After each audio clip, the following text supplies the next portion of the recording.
Pungut barang dari tempat sampah, Tiara Marlen curhat terzalimi jadi tersangka, jangan merasa hina. Tampil dengan memungut barang dari tempat sampah, Tiara Marlen kini justru curhat seolah terzalimi setelah jadi tersangka. Sebelumnya diketahui jika Tiara Marlen resmi jadi tersangka setelah dilaporkan oleh Haji Faisal atas tuduhan pencemaran nama baik dari mendiang Vanessa Angel.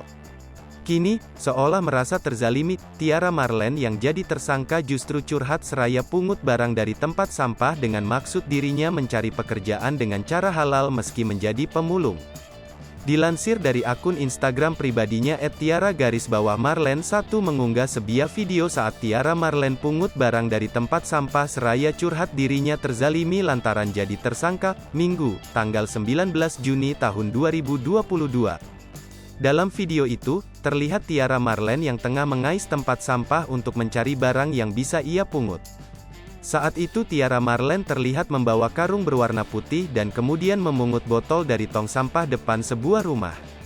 Tak sampai di situ saja, Tiara Marlen juga ikut mencurahkan isi hatinya yang mengaku terzalimi namun tetap ikhlas dan berusaha menjadi pelajaran setiap apapun yang terjadi padanya. Menutup curhat di unggahannya, ia pun menuliskan pesan bijak agar semangat dalam bekerja. Atas unggahan tersebut, Tiara Marlen kembali mendapatkan perhatian warganet. Namun tak sedikit pihak yang justru melayangkan cibiran atas apa yang dilakukan oleh Tiara Marlen.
Hai pemirsa Sri Popo TV, jangan lupa komen, like, dan subscribe, serta tonton terus berita-berita terupdate lainnya ya.